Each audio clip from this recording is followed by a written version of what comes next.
والحمد لله كثيرا وسبحان الله بكرة وأصيلا. إن الحمد لله نحمده ونستعينه ونستغفره ونعوذ بالله من شرور أنفسنا ومن سيئات أعمالنا. من يهده الله فلا مضل له ومن يضلل فلا هادي له. وأشهد أن لا إله إلا الله وحده لا شريك له وأشهد أن محمدا عبده ورسوله. أما بعد فإن خير الحديث كتاب الله وخير الحدي حدي محمد صلى الله عليه وسلم وشر الأمور محدثاتها وكل محدثة بدعة وكل بدعة ضلالة الضلالة في النار. وقال الله تبارك وتعالى في كتابه المجيد بعد أعوذ بالله من الشيطان الرجيم بسم الله الرحمن الرحيم وما خلقت الجن والإنس إلا ليعبدون. وقال في موضع آخر بسم الله الرحمن الرحيم من يطع الرسول فقد أطاع الله. وقال في موضع آخر بسم الله الرحمن الرحيم قل هو الله أحد الله الصمد لم يلد ولم يولد ولم يكن له كفوا أحد. تمام قسم کی حمد و ثنا کی بقیائی بڑائی اس وحدہ لا شریک خالق کائنات مالک ارض و سما کی لائق و زیبا ہے، جس کی توفیق سے جس کی ہدایت سے ہم اور آپ یہاں جمع ہیں. رسول اکرم صلی اللہ علیہ وسلم کی ایک اہم ترین سنت کو، مسلمانوں کی ایک اہم ترین عیدوں کو منانے کے لیے، خوشیوں کو منانے کے لیے اللہ کی توفیق سے ہم یہاں جمع ہوئے ہیں. اس رب العالمین کی حمد و ثنا ہے جس نے ہم کو اور آپ کو تخلیق دی ہے، اشرف المخلوقات میں سے ہمیں بنایا ہے اور ہمیں رشد و ہدایت کے لیے انبیاء علیہ السلام کی ایک بڑی جماعت اس دنیا کے اندر بھیجی. اس رب العالمین کی حمد و ثنا ہے جس نے ہمیں دین اسلام کا ماننے والا بنایا ہے، اور اسی رب العالمین سے ہم دعا کرتے ہیں کہ اللہ ہمیں اس پہ چلنے کی بھی توفیق عطا فرمائے. سبحان اللہ و بحمدہ سبحان اللہ العظیم. انگنت درود و سلام ہو انبیاء کی مقدس جماعت پر، خصوصاً سید المرسلین رحمت للعالمین آمنہ کے لال جناب محمد رسول اللہ صلی اللہ علیہ وسلم کی ذات گرامی پر. اللہم صلی علی محمد وعلی آل محمد کما صلیت علی ابراہیم وعلی آل ابراہیم انک حمید مجید. اللہم بارک علی محمد وعلی آل محمد کما بارکت علی ابراہیم وعلی آل ابراہیم انک حمید مجید. محترم سامعین و پردہ نشین خواتین اسلام، خطبہ مستونہ کے بعد 3 مختلف مقامات سے کتاب اللہ کی چند آیتیں آپ کے سامنے پڑھی گئی. اس سے پہلے کہ اس کی وضاحت کی جائے، آپ سے گزارش ہے کہ تھوڑا تھوڑا آگے آ جائے، جو لوگ نیچے کھڑے ہیں ان کو بھی جگہ دی جائے. تھوڑا تھوڑا جہاں گنجائش ہے آگے آ جائیے. سب سے پہلی آیت جو آپ کے سامنے پڑھی گئی، اللہ رب العالمین نے حضرت آدم کے ذریعے اس دنیا میں مرد و زن کو پھیلا دیا، لیکن اللہ نے اس بنی آدم کو بنا مقصد پیدا نہیں کیا. اس کی پیدائش، اس کی تخلیق کا ایک مقصد ہے. آج عید الاضحیٰ کا دن ہے، ایک بڑی عبادت کا دن ہے، ایک عظیم ترین دن ہے. رسول اکرم صلی اللہ علیہ وسلم نے جس دن کو اعظم الایام بیان کیا، رسول محترم صلی اللہ علیہ وسلم نے جس دن کے اندر قربانی کو ایک عظیم ترین عمل بیان کیا، اس دن میں ہم کھڑے ہیں، اس دن میں ہم اللہ کی اس مسجد میں بیٹھے ہوئے ہیں. اور اس بات کو سمجھ لیں، یہ اسی مقصد میں سے ایک مقصد ہے جس کے لیے اللہ نے ہم کو پیدا کیا. وہ مقصد کیا ہے؟ اللہ نے کہا وَمَا خَلَقْتُ الْجِنَّ وَالْإِنسَ إِلَّا لِيَعْبُدُونَ. لوگوں سنو، میں نے یعنی اللہ رب العالمین نے جن و انس کو پیدا کیا کس لیے؟ إِلَّا لِيَعْبُدُونَ، تاکہ یہ جن، تاکہ یہ انس، یہ جنات کی مخلوقات ہو یا انسانوں کی مخلوقات ہو، ان کو چاہیے کہ اللہ ہی کی عبادت کریں. اور آپ دیکھیں اسی میں سے ایک عظیم ترین عبادت ہے ذبیحہ، جو صرف اور صرف کس کے لیے ہونا چاہیے؟ اللہ کے لیے. اللہ نے کتاب اللہ کے اندر بیان فرمایا قُلْ إِنَّ صَلَاتِي وَنُسُكِي وَمَحْيَايَ وَمَمَاتِي لِلَّهِ رَبِّ الْعَالَمِينَ. اے نبی ان سے کہہ دیجئے کہ میری نماز، میری قربانی، میرا جینا اور میرا مرنا سب کس کے لیے ہے؟ اللہ کے لیے. بعض اوقات انسان یہ سمجھتا ہے کہ میں چند عبادتوں کو انجام دے دیتا ہوں کامیاب ہو جاؤں گا. اب اندازہ لگائیں ہم جس نبی کے امتی ہیں، جس کے سلسلے میں اللہ نے کہا لَقَدْ كَانَ لَكُمْ فِي رَسُولِ اللَّهِ أُسْوَةٌ حَسَنَةٌ، کہ اگر دنیا کے اندر کسی کو آئیڈیل بنانا ہے، کسی کے نقشے قدم پہ چلنا ہے، اگر کسی کے پیچھے چل کر تم کامیاب اور کامران ہو سکتے ہو، دنیا و آخرت میں نجات پا سکتے ہو، تو وہ محمد رسول اللہ صلی اللہ علیہ وسلم کی شخصیت ہے جن کے سلسلے میں آیت کریمہ نازل کی گئی کہ لوگوں اسوہ حسنہ اپنانا ہے، اٹھنا بیٹھنا دیکھنا ہے، عبادتوں کے طریقوں کو دیکھنا ہے، تو محمد رسول اللہ صلی اللہ علیہ وسلم کی زندگی کو دیکھ لو. وہ نبی کی کیفیت یہ ہے، اس نبی کا عالم یہ ہے، اس نبی کی عبادتوں کا یہ حال ہے کہ حضرت عائشہ رضی اللہ عنہا پوچھتی ہے اے محمد صلی اللہ علیہ وسلم، اے اللہ کے نبی، اے میرے حبیب شوہر، یہ بتائیے آپ اللہ کی اتنی عبادت کیوں کرتے ہیں کہ آپ کے قدم سوج جاتے ہیں؟ آپ تو بخشے بخشائے ہوئے ہیں، آپ تو اللہ کے محبوب ہیں، آپ تو رسولوں میں سب سے افضل ترین رسول اور سب سے افضل ترین نبی ہے، اتنی عبادت کیوں کرتے ہیں؟ اتنی عبادت کیوں کرتے ہیں؟ اللہ کے نبی صلی اللہ علیہ وسلم نے کیا چیز بیان کی؟ کہا افلا اکون عبدا شکورا. اے عائشہ، کہ میں اس رب کا شکر ادا نہ کروں کہ اس نے مجھے پیدا کیا بنی آدم میں، اس نے مجھے انبیاء علیہ السلام میں سے منتخب کیا، انبیاء میں بھی سب سے افضل ترین نبی بنا کر اس دنیا میں مبعوث کیا، کیا اس کا میں شکر ادا نہ کروں؟ آپ سوچیں رسول اکرم صلی اللہ علیہ وسلم کو اللہ حکم دے رہا ہے، آرڈر دیا جا رہا ہے وَاعْبُدْ رَبَّكَ حَتَّى يَأْتِيَكَ الْيَقِينُ. اے نبی اپنے رب کی عبادت کیجئے، ایک دن، دو دن، تین دن، ہفتہ بھر، مہینہ بھر، ایک مہینہ رمضان کا، سال میں کچھ ایام نہیں، کہا حَتَّى يَأْتِيَكَ الْيَقِينُ، یہاں تک کہ آپ یقین کو پہنچ جائے، یعنی آپ کے پاس ملک الموت آ جائے، موت کا فرشتہ آپ کے پاس آ جائے. عبادت میں آپ مشغول رہیے. اگر ہمارے یہاں لوگ یہ سمجھتے ہیں کہ عبادت ہمیشہ کیسے کریں گے، دوام کے ساتھ کیسے کریں گے، اس بات کو سمجھے.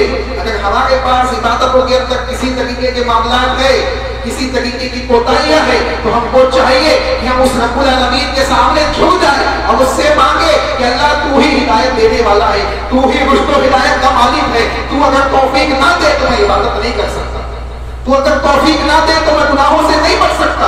انسان دیکھ رہا ہے کہ گناہوں میں زندگی ڈوبی ہوئی ہے، انسان دیکھ رہا ہے کہ عبادتوں سے وہ غافل ہے، تو اس کو چاہیے کہ آج بکرا ذبح کرتے ہوئے یہ نیت کر لے کہ اپنے گناہوں کو ذبح کر دوں گا، اپنے شرکیہ کاموں کو ذبح کر دوں گا، اپنے بدعات و خرافات کو ذبح کر دوں گا، اپنی بے حیائیوں کو ذبح کر دوں گا، اور اس کے برعکس توحید کو اپنا لوں گا، اس کے برعکس سنت رسول کو اپنا لوں گا، اس کے برعکس نیک کاموں کو اپنا لوں گا، اس کے برعکس حیا کو اپنا لوں گا، اس کے برعکس خواتین سے میں مخاطب ہوں. اس بات کو سمجھ لے قربانی کا جانور ذبح ہونے سے پہلے یہ نیت کر لے کہ اللہ رب العالمین جس طریقے سے ابراہیم کی بیوی حضرت ہاجرہ نے ابراہیم علیہ السلام کا ادب و احترام کی ان کی باتوں کو فالو کیا، ان کی باتوں کو تسلیم کیا، اسی طریقے سے حضرت ابراہیم علیہ السلام مردوں کے لیے ایک اسوہ ہے، ایک حسنہ ہے کہ انہوں نے کس طریقے سے اللہ کے حضور میں اپنی قربانیوں کو پیش کیا. پوری زندگی اٹھا کے دیکھیے اللہ کی عبادت، اللہ کی توحید، اللہ کی وحدانیت، اللہ رب العالمین کی عبادت کی دعوت کے ساتھ گزر گئی، یہاں تک کہ اپنے بچوں کو، اپنے بیوی کو بے آب و گیا سرزمین میں چھوڑا ہے. یہ قربانی کا مطلب صرف یہ نہیں ہے کہ جانور ذبح کر دیا جائے، کھا لیا جائے، اس کو جمع کر لیا جائے، مہینوں تک اس کو کھایا جائے، لوگوں میں کچھ بانٹ دیا جائے، نہیں، یہ مقصد نہیں ہے صرف۔ اس کا مقصد یہ ہے کہ ہم اس بات کو سمجھ لیں کہ ہم اپنی انا کو ذبح کر دیں، ہم اپنے کبر اور گھمنڈ کو ذبح کر دیں، ہم اپنے تکبر کو ذبح کر دیں، ہم اپنی گناہوں کو، برائیوں کو ذبح کر دیں۔ اس جانور کے ذبح کرنے کے ساتھ اس بات کو سمجھ لے کہ اللہ سے دعا مانگے کہ اللہ ہماری زندگیوں کو پلٹ دے نیکیوں کی طرف، ہماری زندگیوں کو جنت کے راستے پہ چلا دے، جہنم کے راستے فتنوں سے، معاشرے کے اندر موجود مختلف فتنوں سے ہمیں محفوظ کرے۔ یہ ذہن میں رکھے۔ چنانچہ اللہ نے کہا وَمَا خَلَقْتُ الْجِنَّ وَالْإِنسَ إِلَّا لِيَعْبُدُونِ، ہم نے پیدا ہی اس لیے کیا ہے تاکہ تم اللہ کی عبادت کرو، اللہ کی عبادت کرو۔ دو مزید آیتیں آپ کے سامنے پڑھیں گے، میں زیادہ ٹائم نہیں لوں گا آپ کا۔ دو مختلف مقامات سے مزید دو آیتیں۔ ایک آیت پڑھی گئی مَن يُطِعِ الرَّسُولَ فَقَدْ أَطَاعَ اللَّهَ، عبادت کرنا کافی ہے کیا عبادت کیسی بھی کر لی جائے؟ ایک انسان اگر عبادت کر رہا ہے، چاہے وہ عبادت نماز ہو، چاہے وہ عبادت روزہ ہو، چاہے وہ عبادت حج ہو، چاہے وہ عبادت زکات ہو، چاہے وہ قربانی ہو یا کوئی دوسری عبادت ہو، کوئی اس کا پیمانہ ہونا چاہیے، کوئی اس کا اصول و ضوابط ہونا چاہیے، کوئی ایسی شخصیت ہونی چاہیے جو اس عبادت کو سکھانے والی ہے۔ اور وہ شخصیت کون ہے؟ وہ شخصیت کون ہے؟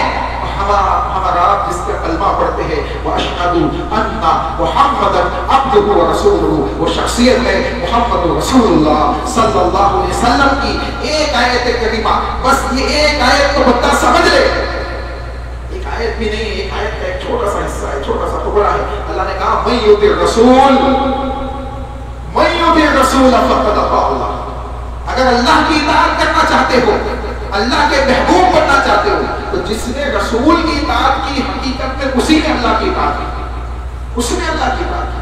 تو نبی کو چھوڑ کر، نبی کی حدیثوں کو چھوڑ کر، نبی کی زندگیوں کو پامال کر کے ہم اللہ کی اطاعت نہیں کر سکتے، اللہ کے محبوب نہیں بن سکتے۔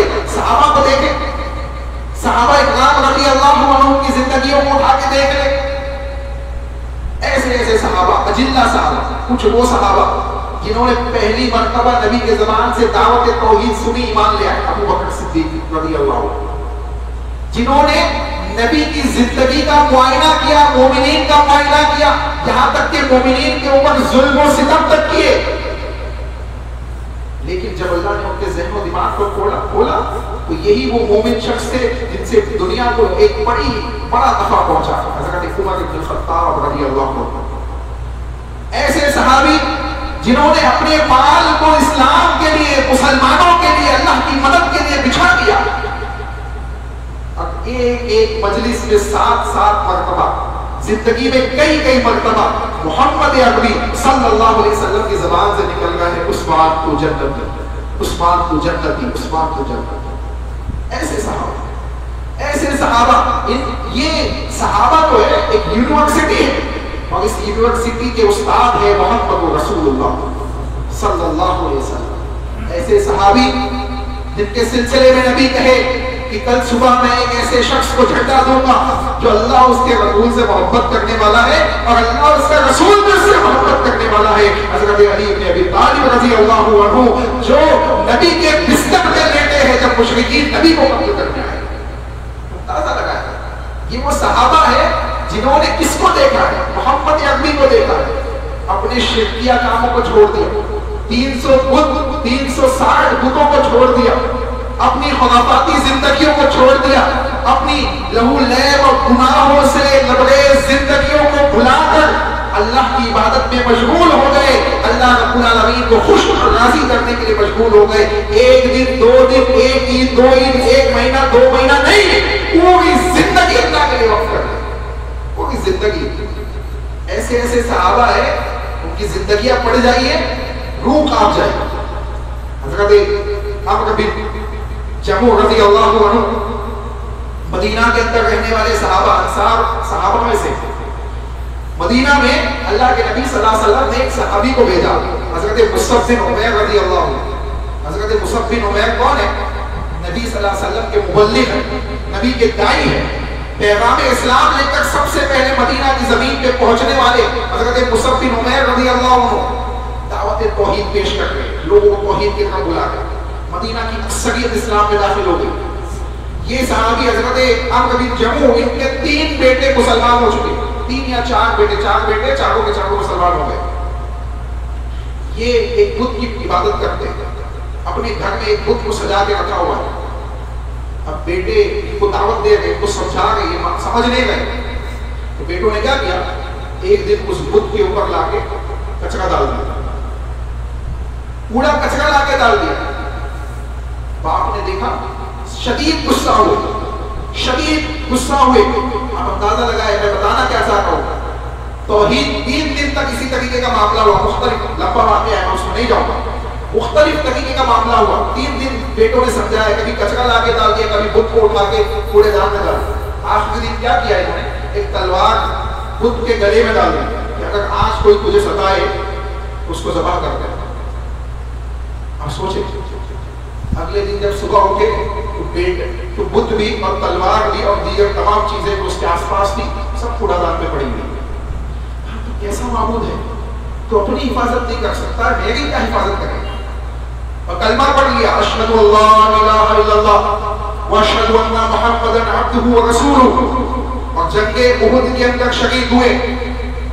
احد میں نبی کے بازو کھڑے ہیں، رسول اللہ صلی اللہ علیہ وسلم سے ان کے بیٹے گزارش کر رہے کہ اللہ کے نبی ان کو منانے دیجیے، لگڑے ایک ٹاک سے لگڑے، اللہ کے نبی معذور ہیں، اللہ کے نبی سے ضد کی انہوں نے، یہاں تک کہ احد کی لڑائی میں شریک ہو گئے، اور لگڑی ٹاک سے لڑتے لڑتے جنت میں داخل ہو گئے، جنت میں داخل ہو گئے۔ یہ وہ صحابہ ہے جنہوں نے اس بات کو سمجھ لیا کہ اگر دنیا میں محمد رسول اللہ صلی اللہ علیہ وسلم کے نقشے قدم پہ چل لیے، ہم کو کل آخرت کی دائمی زندگی میں محروم نہیں ہونا پڑے گا، خاسرین اور نقصان اٹھانے والے لوگوں میں شامل ہونا نہیں پڑے گا۔ انشاءاللہ کل محمد رسول اللہ کے جھنڈے کے نیچے ہم کھڑے ہوں گے۔ اللہ ہم سے دعا کرتے ہیں اللہ سے کہ اللہ ہم کو اس جھنڈے کے اندر شامل فرمائے۔ آخری چیز آپ کے سامنے ایک چھوٹی سی سورت پڑھی گئی، سورہ اخلاص، جا کے گھر پہ پڑھی ہے، اس کا ترجمہ میں مسلمانوں سے مخاطب ہونا چاہتا ہوں۔ آج ہمارے اندر جو شرکیہ معاملات موجود ہے، ہمارے معاشرے کے اندر ایمان کی جو کمی موجود ہے، اس کی سب سے بڑی وجہ ہے شرک کا موجود ہونا۔ جب تک ہم اپنے ایمان سے، اپنے اعمال سے، اپنے عقیدوں سے شرکیہ کاموں کو نہیں نکالیں گے، اللہ رب العالمین نہ ہماری عبادتوں کو قبول کرے گا، اللہ رب العالمین نہ ہمارے ذبیحے کو قبول کرے گا، نہ کسی دوسری چیزوں کو قبول کرے گا، یہاں تک کہ یہ شرک ہماری دنیا و آخرت کو بگاڑ دے گا۔ آپ جائیے اور اس سورہ اخلاص چھوٹی سی سورت کو اٹھا کے پڑھیے۔ اللہ نے کہہ دیا قل هو اللہ احد، وہی رب العالمین ہے جو اکیلا ہے، وہ اکیلا معبود برحق ہے۔ اس کی اگر ڈیٹیل میں جائے جائے، اس کی تشریح میں جائے جائے تو لمبا وقت ہے، اس کو نہیں جاؤ پائے۔ بتانا مقصود یہ ہے کہ اس سورت کو جا کے پڑھیے، اس کا خلاصہ پڑھیے اور اس بات کو سمجھ لیجیے کہ جو شرکیہ کام ہم کر رہے ہیں، ہم کتنے خطرناک معاملات کے اندر مبتلا ہے، جس کے اندر دنیا جہاں کی مصیبتوں میں آج ہم ملوث ہوتے چلے جا رہے ہیں، دنیا جہاں کے فتنے ہم پہ نازل ہو گئے، دنیا جہاں کے مظالم ہم پہ اٹھائے جا گئے، دنیا جہاں کے اندر ہم نقصان اٹھانے والے، خسارہ اٹھانے والے مظلوم لوگ بنتے جا رہے ہیں، ہماری کوئی حیثیت نہیں ہے۔ وہ رسول اکرم صلی اللہ علیہ وسلم کی حدیث یاد آتی ہے، اللہ کے نبی صلی اللہ علیہ وسلم نے بیان فرمایا کہ ایک زمانہ آئے گا، سمندر کے جھاگ کی طرح مسلمانوں کی تعداد ہوگی لیکن حیثیت کچھ نہیں ہوگی، جیسے بھوکے دسترخوان پہ ٹوٹ پڑتے ہیں ویسے مسلمانوں کے لوگ ٹوٹ پڑے۔ وجہ کیا ہوگی؟ وجہ کیا ہوگی؟ وجہ یہی ہوگی کہ ہم اللہ سے غافل ہیں، توحید چھوڑ کر شرک کرنا ہے، رسول اللہ سے غافل، سنتوں کو چھوڑ کر بدعتوں کو اپنا لیا، کتاب اللہ سے غافل، کتاب اللہ کے احکامات کو چھوڑ کر دوسری کتابوں کو تھام لیا، سنت محمدی صلی اللہ علیہ وسلم کے منکر بنے بیٹھے ہیں، تو کہاں سے اللہ کی رحمت نازل ہوگی، کہاں سے اللہ کی مدد نازل ہوگی، کہاں سے ہماری عبادتوں کو اللہ رب العالمین قبول کرے؟ تو ہم کو چاہیے کہ اپنی زندگی کا بنیادی مقصد بنائے کہ اللہ رب العالمین کی عبادت، اللہ کی خوشنودی حاصل ہو۔ صحابہ نے اسی بات کو سمجھ لیا تھا، اسی لیے اللہ نے کہا رضی اللہ عنہم ورضوا، میں ان سب سے راضی ہوں اور وہ سب مجھ سے راضی ہوں۔ اتنا بڑا یعنی اعلان اگر اللہ کر دے اس سے بڑی بات کیا ہے؟ اگر ہم چاہتے ہیں اس جملے کے اندر ہم داخل ہو جائے کہ اللہ ہم سے راضی ہو جائے، ہم اللہ سے راضی ہو جائے، تو ہم کو چاہیے 3 چیزیں اپنا لیں. ایک اللہ کی کتاب، رسول اللہ صلی اللہ علیہ وسلم کا فرمان، اور اللہ کی کتاب اور رسول کے فرمان کو صحابہ نے سمجھا کیسے، فہم صحابہ، منہج صحابہ. یہ 3 چیزیں اپنی زندگی کے اندر داخل کر لے، دنیا جہاں کی مصیبتیں کیا ہوگی؟ اللہ رب العالمین کی مصیبتوں کو، ان مظالم کو امن و امان میں تبدیل کرتے ہیں. اللہ سے دعا ہے کہ اللہ رب العالمین صحیح معنوں میں ہمیں ان باتوں کو سمجھنے کی توفیق عطا فرمائے، اللہ کی عبادات کے ساتھ اپنی زندگیوں کو گزارنے کی توفیق عطا فرمائے. جانور کے ذبح کے ساتھ اللہ ہمارے گناہوں کو بھی ذبح کر دے، ہمارے گناہوں کو بھی ہمارے نامۂ اعمال سے صاف کر دے، مٹا دے، اس کو نیکیوں میں تبدیل کر دے.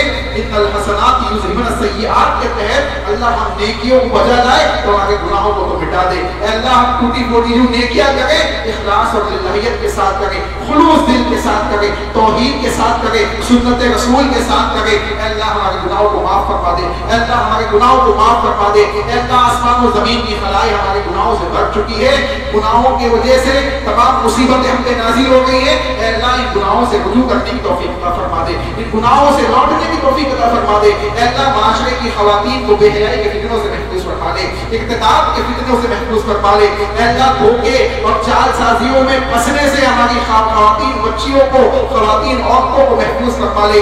اے اللہ مردوں کو کتاب و سنت، مرد و زن کو کتاب و سنت کے ساتھ اپنی زندگیوں کو گزارنے کی توفیق عطا فرما دے. رسول محمد صلی اللہ علیہ وسلم کو اپنی زندگی کا لاہی عمل بنانے کی توفیق عطا فرما دے. اے اللہ جو باتیں ہم قرآن و حدیث کی سنتے ہیں اس کے مطابق ہمیں اپنی زندگیوں کی اصلاح کرنے کی توفیق عطا فرما دے. اے اللہ دنیا و آخرت کی حسنہ ہم کو عطا فرما دے، دنیا و آخرت کی بھلائی ہم کو عطا فرما دے. اے اللہ صحابہ کے لیے اپنے دلوں کے اندر ہمیشہ محبتوں کو قائم رکھنے کی ہمیں توفیق عطا فرما دے. اے اللہ صحابہ کے لیے جن لوگوں کے دلوں کے اندر بغض و حسد موجود ہے ان کے دلوں کو پاک و صاف کر دے. اے اللہ ہمارے گناہوں کو معاف کر دے. اے اللہ جو موجود ہے ان کو اصلاح کی توفیق عطا فرما. اے اللہ جو جا چکے ہیں ان کی مغفرت فرما دے. اے اللہ جو جا چکے ہیں ان کی مغفرت فرما دے. اے اللہ جو جا چکے ہیں اپنی قبروں میں موجود ہیں ان کی مغفرت فرما دے. اے اللہ ان کی قبروں کو نور سے بھر دے. اے اللہ جنت کا بستر بچھا دے، جنت کی کھڑکیوں کو کھول دے، ان کی قبروں کو کشادہ کر دے. اے اللہ جو موجود ہیں ان کو اصلاح کی توفیق عطا فرما. اے اللہ کل اس قبر میں ہمیں بھی داخل ہونا ہے، وہاں ہونے والے سوال و جواب میں ہمیں کامیابی عطا فرما دے. اے اللہ میدان محشر کی سختیوں سے ہمیں محفوظ فرما دے. اے اللہ سیدھے ہاتھ والے لوگوں میں شامل فرما دے. اے اللہ سیدھے ہاتھ والے لوگوں میں شامل فرما. اے اللہ عرش کے نیچے جگہ عطا فرما. اے اللہ عرش کے نیچے جگہ عطا فرما. اے اللہ بنا حساب و کتاب جنت میں جانے والے لوگوں میں شامل فرما دے. اے اللہ حوض کوثر سے جام پانے والے لوگوں میں شامل فرما دے. اے اللہ پل صراط سے آسانی کے ساتھ گزر جانے والے لوگوں میں شامل فرما دے. اے اللہ جہنم کے عذابات سے ہمیں محفوظ فرما دے. اے اللہ جہنم کے عذابات سے ہمیں محفوظ فرما دے. اے اللہ جہنم کے عذابات سے ہمیں محفوظ فرما دے. اے اللہ جنت الفردوس کا ہم سب کو مستحق بنا دے. اے اللہ جنت الفردوس کا ہم سب کو مستحق بنا دے. اے اللہ جنت الفردوس کا ہم سب کو مستحق بنا دے. اے اللہ ہمارے گناہوں کو معاف فرما دے. اے اللہ یہ مسجد زمین پہ تیرے گھر ہیں ان کی حفاظت فرما. اے اللہ یہ مسجد زمین پہ تیرے گھر ہیں ان کی حفاظت فرما. اے اللہ مسلمان جہاں جہاں مظلوم ہیں غیبی طور پہ ان کی مدد فرما. اے اللہ جہاں جہاں مسلمان ستائے جا رہے ان کی مدد فرما. اے اللہ ان مسجدوں کی حفاظت فرما، ان سے بلند ہونے والی نداؤں کی حفاظت فرما، اس میں خدمات کو انجام دینے والے لوگوں کی حفاظت فرما، اس کے ساتھ جڑ کر زندگی گزارنے والے لوگوں کی حفاظت فرما، اور ان تمام کو خیر و برکت عطا فرما. اے اللہ ہمارے گناہوں کو معاف فرما. اے اللہ جو چیزیں ہم نے مانگی ہے بھلائی کی اس کو عطا کر دے، اور جو مانگنی باقی رہ گئی اس کو بنا مانگے عطا کر دے. جو شر اور فساد سے ہم نے پناہ مانگی ہے اس سے ہمیں محفوظ فرما لے، اور جو مانگنی باقی رہ گئی ہو اس سے بنا مانگے محفوظ فرما لے. آمین. ربنا تقبل منا انك انت السميع العليم وتب علينا انك انت التواب الرحيم برحمتك يا ارحم الراحمين. والسلام عليكم ورحمة الله وبركاته.